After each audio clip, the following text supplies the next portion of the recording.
Pozdrav svima ljudi, dobro došli u novu epizodu na mom kanalu i danas ću vam pokazati jednu pjesmu koju sam skinuo, da to bude pjesma u pozadini, a vi mi recite da vam se sviđa. Znači to je ova pjesma.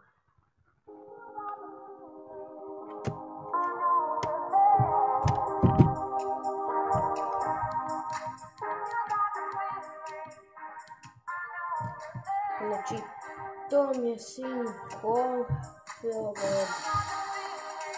Inače meni se ta pjesma jako sviđa. Sad malo da stišam. Znači, vjerovatno tu pjesmu stavljati sad ću malo tako. Znači u narednim videima, zato što pjesma mi je jako dobra i sviđa mi se.